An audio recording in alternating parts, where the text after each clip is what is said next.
Well, tonight's meeting at Club Menangle, we honour the memory and the great careers of Joe and Michael Ilsley. Of course, Joe's colours and his career just behind me as far as his outstanding career. He had a number of wonderful horses. Of course, the Miracle Mile winner, Double Agent. A favourite of mine was Nuts and Bolts, and Michael had Paleface Bubble among many others. They had numerous outstanding performers, particularly with Joe, with his outstanding ability to repair broken horses, get them back to the track and get them winning big races. Such was the case with Double Agent. Also Tricky One, another one that comes to mind.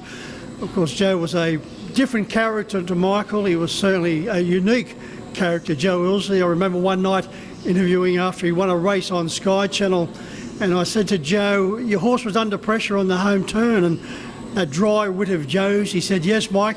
He said, I gave him one hit on the bum and away he went. And he turned to me and said, can I say bum on Sky Channel? I said, you already did, Joe. Michael was a totally different character, very quiet, unassuming character, always met you with a smile, a hello and a shake of the hands. A true professional, Michael, and one thing that everyone will agree on, Michael was taken far too early at the age of 59. He still had a lot to offer harness racing after he enjoyed so much wonderful success. But two great participants in harness racing, and it's great that we honour the memory of a number of the greats over the weeks and months throughout the course of the year with the naming of races such as tonight, Joe and Michael Ilsley. Looking for some specials, and don't forget we race on Monday this week with the big Anzac meetings at Eugowra and Coolamon. That one in particular at Eugowra, raising much needed funds for the fund relief as far as the floods were concerned.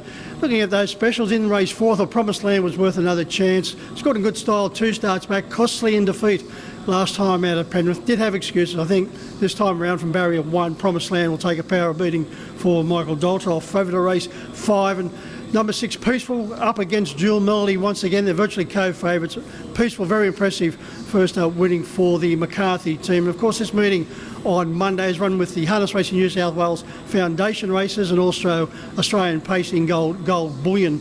Moving over to race 6 in the brilliant Madrid, well, she picks herself, ideally drawn in gate 3. She was certainly game in her losses as far as the Wagga outings were concerned, particularly the one behind Soho Astoria. So Madrid did too much work last time, won't be doing the same amount of work this time around, and she should be winning, but will be at a short price.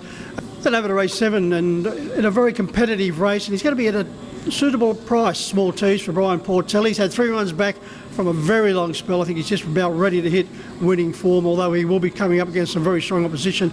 I thought small T's was certainly worth the gamble in race 7. Then we wrap up proceedings with probably the best bet on the card. Also be very short in my Ultimate Ronnie for Jared Alchin and also Cam Hart. So interesting, intriguing meeting here on Monday afternoon. 8 races, and as I said, set aside for the Australian Pacing Gold Bullion and also the Harness Racing New South Wales Foundation. So interesting racing here on Monday. Until next time around, good punting.